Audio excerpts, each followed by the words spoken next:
I'm Gay Estes with the Garden Club of Houston, and we are presenting different facets of gardening for the public. Today I'm speaking on flower arranging, which gives me great joy, pleasure, and peace.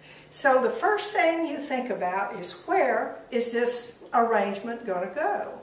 So therefore, your first thought is to choose the container. So I have several here. This one is flat, that would go against a wall, low for a dinner table, a little occasional piece, say for a guest or a powder room, and then just some whimsy, and then some show off, something pretty, plain that you can do anything with. After you've chosen your container and where it's going to be, the next thing is how to prepare your flowers and how to keep them where you want them to be. You're going to need a nice pair of clippers and a knife. And you're going to have many other ways of holding them in place. You can take chicken wire, which is in here. You can take, this is merely Scotch tape, which disappears. There are all sorts of, these are now coming back. It's called a Kenzan or a frog. And then they are coming back in where you can get them. For a while they were hard to get.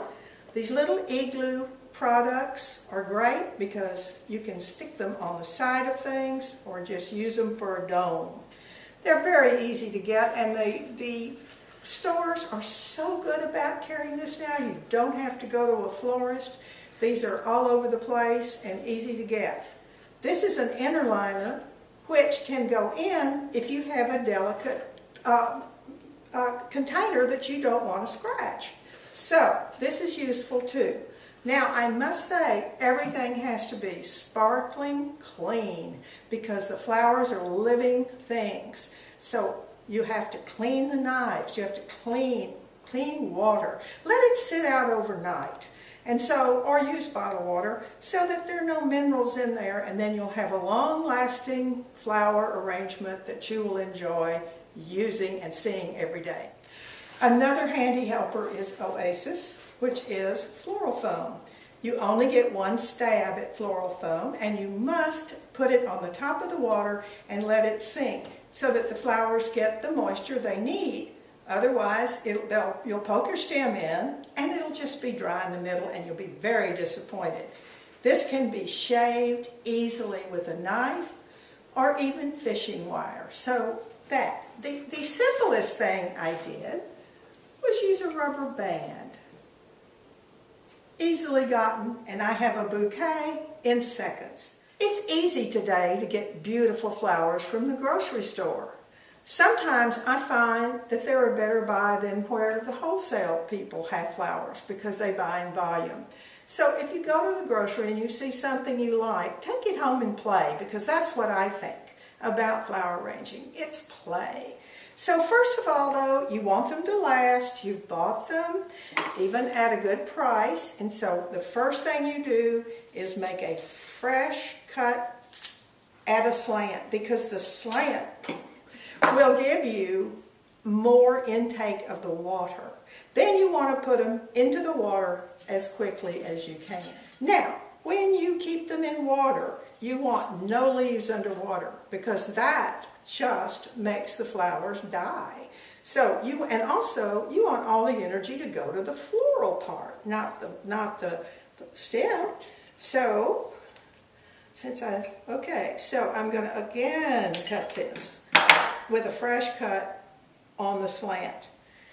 A lot of times when it's a woody, you not only cut it aslant, but you take a knife or this and open a little more so that it really does intake water. So, or a lot of people, some people use a hammer. I don't like that. I would rather put a plus in the bottom of the stem. All right, now let's talk about using your flowers in an arrangement and making it appropriate with the container. Not only can you buy your flowers, you can buy your fruits and vegetables, incorporate them, and then use them later. I have some limes here and you put water in it, the limes don't mind at all. Now, Gaelic leaves, every arranger loves Gaelics because it covers up everything, including my little strips of Scotch tape. So I'm going to make a tiny collar here, which may fall until I get the rest of it in, which is going to happen. And then I'm going to, oh, lucky me. Now I'm going to get some adorable little flowers that are called either Kermit the Frog or Yoko Ono, and they're easily attainable. Now, because I'm going all green, which is very pleasant, I can now add this sprightly little touch at the top. That's just kind of a festive little fun thing, and then we'll put these leaves back. I put them in first and that didn't work so well. So now that they're more anchored, I'm going to go another way. So there's no right way and there's no wrong way. So you just experiment till you get what you want. Okay. This is fun if you have a clear glass bowl, and this would be perfect for a dinner party, and it would be very enhanced with candles, which always works well with crystal and glass. And I'm going to take the Gaelic sleeves, and I'm going to take these Kermits, and I'm going to just float a tiny little centerpiece. And you could put these all over along the table, or if you have a great big one. And so this is something that would be not impeding your viewer or across the table, and just a little fun thing. That is so simple to do. You don't have to get complicated. A simple, beautiful vase calls for simple, beautiful flowers. Tulips, I am using white with white, and I am just placing my tulips in this deliciously small hole, so I don't have to do any mechanics at all, although I have something stuffed in the bottom, I think. It's perhaps a plastic bag of sorts so that they don't go all the way down. So this is just making a statement with plain and simple, one flower, one bunch. So easy to get at the grocery store. If you have the right container, look around and you'd be surprised what interesting containers. I love to use bottles, particularly bottles with some color. So this is, again, something simple, but I'm going to make it a little more interesting. I have to have one more and I can't stand it. I'm going to shove it in somehow. I bought it and I'm going to put it in there. But restraint is restraint, which I'm not known for, so it's up to you. Now, there's no particular thing to this. This shape sort of mimics the shape of the container. I'm going to add to my tulips some bear grass, or they're steel grass, they're mini grasses. And what's fun is this gives it a little more motion, and it also mimics the shape of the container beneath. And you do want to remember to make sure it's all the way around if it's going to be displayed all the way around. Now, I like what I've done, but I thought, it's always nice to bring in something from your own garden. So I found these little berries, these are flowers that are going to become berries. This is skyflower. And I'm going to put in 2. Because if I put in, and 3 is better, but if I just put in 1, it would become the Lone Ranger and everybody would just look at it. So that's not good. Sometimes when your container is too tall for your plant material, you can simply put something in the bottom that will keep your plant material from slipping to the bottom. They're not paying to show stems, so you can do that. And then if something is wobbly, marbles are fabulous, but if you use marbles, put them in a baggie first. They're not good when you're trying to use them as a mechanic because they can't move. If you're going to do that, get pebbles because the marbles just roll on you.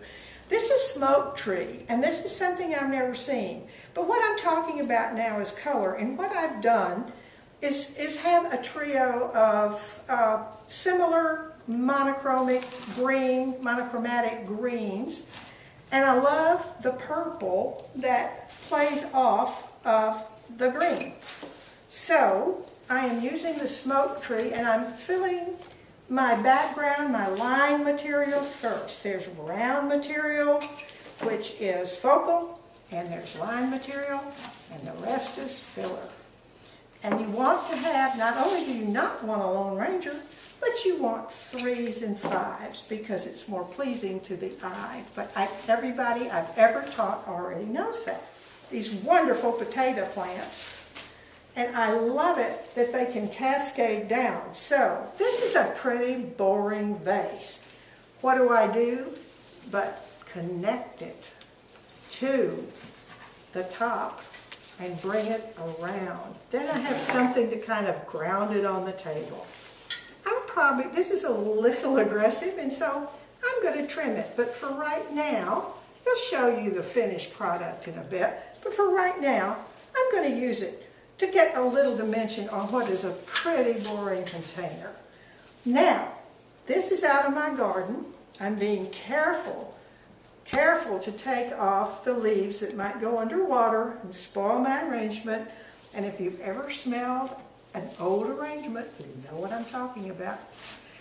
This is my black crepe myrtle, which is something new, big box store.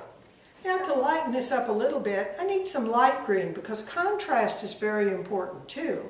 So I'm going to add the pickerel weed that loves the wet spot in my garden. And I'm crazy about the arrow shape.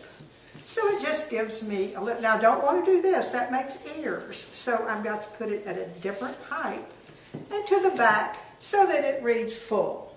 I'm adding a little bit of my bear grass because I have it, again, to get a garden feel. To open this up, this is a rather severe container, so these wonderful wild reeds, give it some air and give it some motion. Now, I am now ready to do the last arrangement, or possibly next to last, depending. These are wonderful little aroids that grow in my garden. And again, I'm going with the color theme to go with this. So, I'm playing off the green with the purple. You can do this with any of the complementary colors. This is one of my favorite containers, and I don't think it costs $25. And I use it all the time, and everybody wants to know where I got it. And by the way, if you stick these in water, they will root within the week, and then you plant them again. And I love recycling. I live by it. I reuse everything. And if I want to give some height to these limes, I will use a skewer, or this is a chopstick, insert it. It gives a little scent, and you can use them again. So I like to recycle everything, and that goes for the flower arrangements too. So I love to shop the grocery aisle. I'm going to incorporate my smoke bush because I don't want any of this mechanic showing underneath. And I'm at the filler stage, so it's all easy going from here. Just cover it up. I love these leaves, and they really do stay well when conditioned. Now, I do need to talk about conditioning. If you're going to pick from your garden, you need to do it the night before or early in the morning when it's really cool and the plant material is full of moisture. And then make sure that, again, you bring it in immediately and put it in water with that fresh cut. But it's very important time of day that you might be collecting your plant material from your garden. And I say, come to our Bulb and Plant Mart and get some of these beautiful things, which is where I've gotten them. And that's the best place to shop for this exotic and unusual material.